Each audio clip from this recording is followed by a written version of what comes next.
అందరికీ నమస్కారం. కథల పల్లకి ఛానల్కి స్వాగతం. ఇప్పుడు మనం చెప్పవే ప్రేమ పాట 34 విందాం.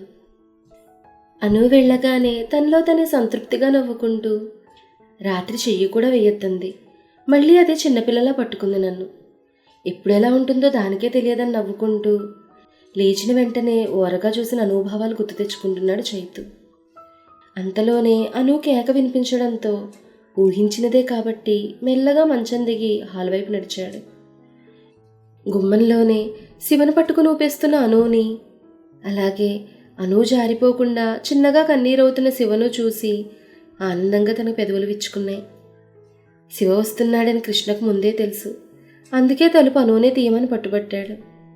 తలుపు తీసిన వెంటనే నవ్వుతున్న శివను చూడగానే చూస్తోంది నిజమా అబద్ధమా అనుకుంటూ తన దగ్గరకు వచ్చి ముట్టుకుంది. వెంటనే శివ అను అని పిలవగానే అది నిజమేని అర్థం చేసుకుని అన్నయ్య అంటూ అతను ఖర్చుకుపోయింది అను. శివ కూడా అప్పటి వరకు ఆపిన వేదన తీరడంతో ఆనందబాష్పాలు చిందించాడు. ఇద్దరినీ తనివి తీరేదాకా ఏడవనిచ్చి దొంగమొహంది నన్ను చూసి పారిపోయింది, కానీ వాళ్ళ అన్నయ్య రాగానే పట్టేసుకుని డాన్స్ చేస్తోంది అని తన మనసులో వాళ్ళని తిట్టుకుంటూ గుమ్మంలో సెంటిమెంట్ సీన్ అయిపోతే లోపలికి రారా అన్నాడు నవ్వుతూ. అన్న కనపడగానే ఆప్యాయంగా హత్తుకుంది. కానీ అంతలోనే కంగారుగా అనిపించి వెనక్కి చూస్తూ దూరం జరగబోయింది తను. ఆమెను వదలకుండా పట్టుకుని లోపలికి నడుస్తున్నాడు శివ. అక్కడ సోఫాలో కూర్చుని ఎలా ఉన్నావురా అంటూ అను ముఖం తన చేతుల్లోకి తీసుకుంటూ అడిగాడు శివ. చిన్నప్పటి నుండి వారు ఆడుకున్న రోజులు, కలిసి చేసిన అల్లర్లు, శివ తన కోసం పడే తపనంతా ఆ మాటల్లో జ్ఞాపకం వస్తుంటే మొదటిసారి తను చేసిన తప్పనిపించింది అనుకి. నేను బాగున్నానన్నయ్య, నువ్వెలా ఉన్నావు, అమ్మా డాడీ అంటూ ఆగిపోయింది అను శివ కళలోకి చూడలేక. అందరం బాగున్నాంరా, కానీ నీ లోటు మాత్రం తీర్చలేను అలా అనగానే అను తలదించుకోగా కృష్ణ అందుకున్నాడు. అన్నా చెల్లెలు స్వార్థపరులరా, రాగానే ఇద్దరే కూర్చుని సోదేసుకుంటున్నారు, కానీ నేను ఒకడున్నాను గుర్తించారా కావాలనే కోపంగా చూస్తూ అన్నాడు కృష్ణ. ఆ మాటకి శివ అనును వదిలి కృష్ణను కౌగిలించుకుని నిన్నెలా మర్చిపోతాను కృష్ణ, నువ్వే లేకపోతే అను ఇలా నా కళ్ళ ముందు ఉండేదా అంటూ ఎమోషనల్ అయ్యాడు. ఆ మాట కృష్ణ కంగారుగా అను వైపు చూశాడు, కోపం వస్తుందేమో అని. కానీ అను నవ్వుతూ చూస్తుండడంతో తనకు కూడా ధైర్యం వచ్చింది. కౌగిలించుకున్న శివను ఒక రౌండ్ తిప్పి ఒక చేతితో అతని చేతిని మెలిపెట్టి మరో చేత్తో పీక చుట్టూ చెయ్యేసి నొక్కిపెట్టాడు. కృష్ణలా చేయడంతో శివ దగ్గుతూ ఏం చేస్తున్నావురా అని అడిగాడు. మరి కృతజ్ఞత ఉన్నవాడివి ముందు నన్ను పలకరించాలిగా, చేయలేదు కాబట్టి నేను హట్ అయ్యాను అన్నాడు కృష్ణ. సారీరా బాబు, ఈసారి నుంచి అలాగే చేస్తాను, వదలరా, చెయ్యి నొప్పెడుతోంది అన్నాడు శివ. అప్పుడేనా, సర్లే వదిలాక నాకు నమస్కారం చేసి నన్ను పొగుడు అన్నాడు కృష్ణ. పోరా నీకెవరు చేసేది అన్నాడు శివ. అవునా అంటూ చెయ్యి మరింత మెలిపెట్టాడు కృష్ణ. ఆ దెబ్బకు శివకి ఇవ్వమని అరిచాడు. పట్టు కోసం ఒకరు, విడిపించుకోవడానికి ఒకరు కొట్టుకుంటూ ఉంటే వెనక నుంచి వెళ్ళి కృష్ణ వీక్ పాయింట్ అయిన చెక్కిలి గింతలు పెట్టింది అను. కృష్ణ మెలికలు తిరిగి శివను వదిలేశాడు. అన్నా చెల్లెలు ఇద్దరు హైఫై ఇచ్చుకుని నవ్వుతుంటే కృష్ణ ఉడుక్కుంటూ సోఫాలో కూర్చున్నాడు. అతని పక్కనే కూర్చొని కృష్ణను పట్టుకుని ఎన్ని రోజులైందిరా ఇలా సరదాగా ఉండి, అంతా నీ వల్లే, థ్యాంక్స్ రా కృష్ణ అన్నాడు మనస్ఫూర్తిగా శివ. అను కూడా మళ్ళీ పాత రోజులు కళ్ళ ముందు కదులుతూ ఉంటే ఎప్పట్లా బాధ కాకుండా హాయిగా ఉంది.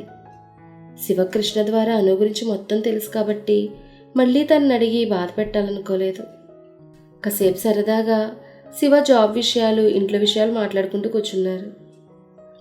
రే శివ, ఫ్రెష్ అయి మాట్లాడుకుందాం అన్నాడు కృష్ణ. ఆ మాటకి వెంటనే అను కంగారుగా శివ వైపు కృష్ణ వైపు చూసింది. ఇద్దరూ ఒకే గదిలో పడుకున్నామంటే అన్నయ్య ఎలా తీసుకుంటాడని భయంగా చూస్తున్న అను వైపు చూసి నవ్వుతూ మరో గది వైపు శివని నడిపించుకుంటూ తీసుకెళ్లాడు. అమ్మయ్య ఊపిరి పీల్చుకుని వాళ్ళు పడుకున్న గది శుభ్రం చేసి తన స్నానానికి వెళ్ళింది.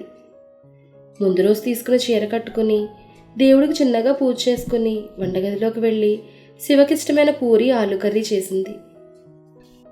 ఇంతలో వెనక నుంచి ముందుకొచ్చిన కృష్ణ చేతులను ఆపి తన మెడ మీద ఒక ఇంచు పైన తన తలని చూసి అను కంగారుపడి జరగపోతే కదలకుండా ఆమెకు మరింత దగ్గరగా వచ్చాడు కృష్ణ. కూర స్మెల్ అదురుతోంది. మీ అన్న కోసమా అన్నాడు అను వైపు చూస్తూ కృష్ణ. కానీ అనుకి ఒక పక్క కృష్ణ అలా దగ్గరగా ఉండడంతో కంగారుగా, కృష్ణ ఏంటిది, లే అన్నయ్య చూస్తే చాలా చండాలంగా ఉంటుంది అన్నది అను. అయితే చూడకపోతే ఓకేనా అన్నాడు నవ్వుతూ కృష్ణ. నీకు చెప్తే అర్థం కాదా, కోపంగా అన్నాను అనుకుంది. కానీ తన తడబాటు తెలుస్తూనే ఉంది. ఆ మాట కృష్ణ చిన్నగా నవ్వుకొని, నీకే అర్థం కావట్లేదు ఎంత చెప్పినా, అందుకే ఇక థియరీలు ఆపేసి ప్రాక్టికల్ స్టార్ట్ చేస్తున్నా అంటూ చేతితో అనుముఖాన్ని తన వైపు తిప్పుతూ తనను మరింత ముందుకు జరుపుతున్నాడు. అదురుతున్న పెదాలు, ముఖంపై జారుతున్న నీటి బొట్టు, చిన్నగా వణుకుతున్న శరీరం, ప్రతీ కదలిక తెలుస్తున్నా కూడా ఏం చేయలేక కృష్ణను ఆపడానికి తన చేతితో కృష్ణను తొయ్యాలని చూసినా ఆ చేతిని కూడా ఆపి మరింత చుట్టుకుంటూ ముందుకెళ్తున్నాడు కృష్ణ. ఇంతలో శివ, కృష్ణ, రే కృష్ణ, ఎక్కడున్నావురా అంటూ అరుస్తున్నాడు. కమ్మిన మైకం వదిలిపోగా గట్టిగా కృష్ణను దూరంగా నెట్టింది అను. ఇంతలో శివ, ఎక్కడున్నావా అంటూ కింద పడిన కృష్ణను చూసి, ఏమైందిరా ఇలా పడ్డావు అని అడిగాడు. కృష్ణ అనువైపు ఒకసారి చూసి మళ్ళీ అయోమయంగా చూస్తున్న శివవైపు చూసి, అన్నవనిపించుకున్నావురా అని తిట్టుకుని, వాటర్ మీద చూసుకోకుండా కాలు వేశానురా అన్నాడు కళ్ళల్లో కోపం చూపిస్తూ. సెల్లలేకు అంటూ అప్పటికి తను కంగారు అంచుకుంటున్న అనువు దగ్గరికి వెళ్ళి, నా కోసం నా ఫేవరెట్ అన్నాడు నవ్వుతూ శివ. పెడుతుంది లేరా, దానికోసం టవల్తో వచ్చేయాలా, బట్టలు వేసుకుని రావచ్చు కదా అని తిట్టుకుంటున్నాడు కృష్ణ. అదే అడుగుదామని వచ్చాను, నా బ్యాగ్ కనిపించట్లేదు అన్నాడు శివ. అనువునే తీసింది అన్నాడు కృష్ణ. ఓయ్, నేనెక్కడ తీశాను అంది గొడవగా అను. నీకన్నీ మతిమరిపోయి, నేను చూపిస్తానురా అని తీసుకెళ్ళి క్రితం రోజు తీసుకున్న కొత్త డ్రెస్ చేతిలో పెట్టి నవ్వాడు కృష్ణ. ఇది అన్నయ్య కోసం తీసుకున్నావా అంది అను కూడా నవ్వుతూ. హా, మన ఇంటికి పండగకు వచ్చాడు మీ అన్నయ్య, కొత్త బట్టలు పెట్టాలిగా అని నవ్వుతుంటే అను కూడా అవునని, అంతలోనే ఏమన్నాడో అర్థమై గట్టిగా తన కాలు తొక్కేసి బయటకు వచ్చేసింది అను. వాళ్ళు అన్నొచ్చాక దీనికి బాగా ఎక్కువైంది, పచ్చడి చేసేసింది అనుకుంటూ బయటకు వచ్చాడు కృష్ణ. వాళ్ళ అన్నయ్యకి సంతోషంగా బట్టలిచ్చి నవ్వుతోంది అను. అను నవ్వు చూసి వాళ్ళిద్దరికి మరింత ఆనందంగా ఉంది. ముగ్గురికి టిఫిన్ వడ్డించింది. నవ్వుతూ పూర్తి చేసి వాళ్ళ అన్నయ్య దగ్గర బ్లెస్సింగ్స్ తీసుకుంది. నా తరపున గిఫ్ట్ అంటూ ఒక కవర్ చేతిలో పెట్టాడు శివ. అదేంటోనని ఆతృతగా ఓపెన్ చేసిన అనువుకు అర్థం కావడానికి పెద్ద టైం పట్టలేదు. కానీ అది ఎలా జరిగిందో అర్థం కాక పరీక్షగా చూస్తోంది అను. కనుమ పండుగ నాడు ఆడపిల్ల ఇంట్లో ఉండడం ఆచారం అను, రేపు మన ఇంటికి వెళ్ళిపోదామా అంటూ తన చేతిలో ఉన్న ట్రాన్స్ఫర్ లెటర్, ఆపై శివ మాటలు ఒకటే అర్థం తెలుపుతూ ఉంటే అలాగే చూస్తోందను. వచ్చిన దగ్గర నుంచి శివ ఆ విషయం కదుపుతాడని తెలుసు, కానీ ఎలా స్పందించాలో తెలియక మౌనంగా ఉండిపోయిందను. మాట్లాడి వింటాను, ఇంకా ఇష్టం లేదా అన్నాడు కృష్ణ. చచ, ఇష్టం లేకపోవడం ఏం లేదు, అయినా అక్కడ ఉండేవారంతా నా ప్రాణం. కానీ అంటూ ఆగిపోయిందను. నిజానికి తను కూడా కొద్ది రోజుల నుంచి ఈ విషయమే సతమతమవుతోంది. తల్లిదండ్రులు తన గురించి పడ్డ బాధ, ఆవేదన అంతా తెలిసి కూడా ఇంకా మూర్ఖత్వంతో దూరంగా ఉంచడంలో అర్థం లేదనుకుంటోంది. చూడను, జరిగింది మర్చిపోమని నేను అన్ను, కానీ అంకుల్ వాళ్ళు చాలా బాధపడుతున్నారు. ఏం చేసినా ఎన్ని చేసినా వాళ్ళ సంతోషమే కదా మనకు కావాల్సింది. తెలిసి తెలియని వాళ్ళ తప్పును అర్థం చేసుకోలేవాను అన్నాడు కృష్ణ. కాసేపటి మౌనం తర్వాత, తప్పు వాళ్ళు ఒక్కరే చేయలేదు కృష్ణ, నేను కూడా చేశాను. నాలో నేనే నలిగిపోయాను తప్ప నా బాధని కనీసం నానమ్మతోనైనా పంచుకోలేదు. ఎప్పుడూ మౌనంగా ఏదో పోగొట్టుకున్నట్టున్నానే కానీ బయటపడే ప్రయత్నం చేయలేదు. వారు నన్ను పట్టించుకోలేదు అనుకున్నాను, కానీ ఏం చేసిందేంటి, నా స్వార్థం చూసుకుని నేను వచ్చేసాను. ఆ తర్వాత వారు పడే మాటల కోసం కానీ బాధ గురించి కానీ ఒక్కసారి కూడా ఆలోచించలేదు. ఇక్కడికి వచ్చాక కూడా ఉండలేకపోయాను అన్నయ్య, తిరిగి వచ్చేయాలని చాలాసార్లు అనుకున్నాను, కానీ అని అంటూ ఆగిపోతే, పర్లేదురా చెప్పు, ఇంకా నీలోనే ఉంచుకుని బాధపడకు అన్నాడు శివ. భయం వేసింది అన్నయ్య, చాలా భయం వేసింది. ఎన్నోసార్లు తిరిగి వెళ్ళిపోవాలని అనిపించింది, కానీ ఎందుకో ఆ భయమే నన్ను ఆపేసింది అని తలదించుకుంటూ అను. ఇక భయం వద్దను, మళ్ళీ మనం అందరం కలిసే ఉందాం ఎప్పట్లా సంతోషంగా అన్నాడు శివ. ఆ మాటకి ఇంకా సమాధానం ఇవ్వకుండా ఆలోచిస్తోందాను. ఇంతలో శివ ఫోన్ మోగేసరికి నేను చూసుకుంటాను, నువ్వు వెళ్ళు అంటూ సైగ చేశాడు కృష్ణ. కృష్ణ అనుతో మాట్లాడుతూ, అప్పట్లో నువ్వు లేవను, ప్రతిదానికి భయపడి ఏడ్చే అనువు కాదు ఇప్పుడు. అలాగే ఇక్కడే సంతోషంగా ఉన్నావని చెప్పకు. నేను రాకముందుకి ఇప్పటికీ ఎలా ఉన్నావో నువ్వే గమనించుకో. మన కుటుంబంలో ఒక్కరితో కలిస్తేనే ఇంత సంతోషం, మరి అందరూ ఒక్కటైతే. వాస్తవానికి కృష్ణ మొదటి నుండి అను మనసును మెల్లగా మార్చాడు, అన్ని విషయాల్లో కూడా. మొదట తన పరిస్థితిని అంచనా వేసి ఆపై అకారణంగా ఆమెతో గొడవలు పెట్టుకుంటూ తనలో వదిలేసిన అల్లరితనం తిరిగి తీసుకొచ్చాడు. మధ్యలో ప్రేమంటూ ఆ మనసులో తన స్థానాన్ని కూడా బదులుపరుచుకుంటూ ఇటు నందన్ శ్రీధర్ గారి బాధను దగ్గరుండి చూపించాడు. తన నిర్ణయం తీసుకోగల స్థితికి తీసుకొచ్చి శివను రప్పించాడు. ఇప్పుడు ఆమె సమాధానం ఏమవుతుందో కూడా తనకి తెలుసు. కానీ మరి ఎప్పుడూ ఆమె వెనకడుకు వేయకుండా ఇద్దరు ధైర్యం నింపుతున్నారంతే. కృష్ణ ఇలా ఆలోచిస్తుండగా, నాకు అమ్మా డాడీని చూడాలనుంది కృష్ణ అంది అతని కళ్ళలోకి చూస్తూ అను. ఆ మాటకి సంతోషంగా ఆమెను హత్తుకునేలోగా శివ రావడం చూసి అతని శుభవార్త చెప్పాడు. ఇవ్వాల్సిన హగ్గు శివకి ఇచ్చేసినా సర్లే అనుకుంటూ చూస్తున్నాడు. కాసేపు అలా సంతోషంతో గెంతులు వేసిన తర్వాత, అసలు నా ట్రాన్స్ఫర్ ఆర్డర్ నీకెలా వచ్చింది అన్నయ్య అని అడిగినాను.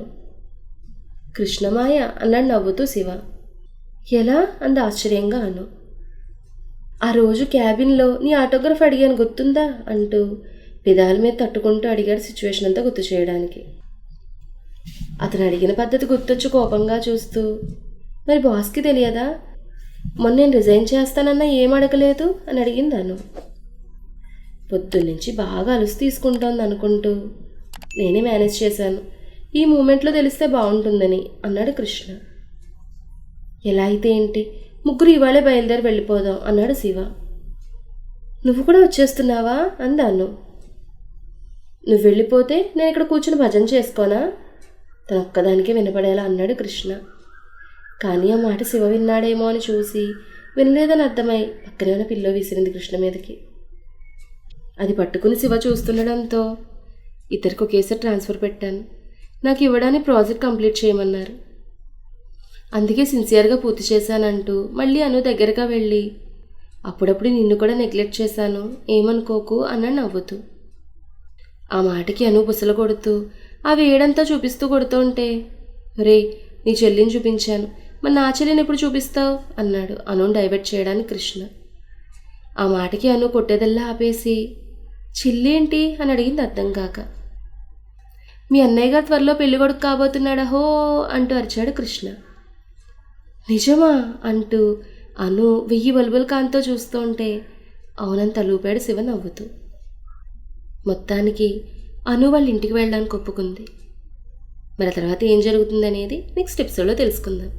ఈ కథ మీకు నచ్చితే లైక్ చేయండి, షేర్ చేయండి, కామెంట్ చేయండి. అలాగే మన కథల పల్లకి ఛానల్ని సబ్స్క్రైబ్ చేసుకుని పక్కనే ఉన్న బెల్ ఐకాన్ని క్లిక్ చేయడం మాత్రం మర్చిపోకండి. ధన్యవాదాలు.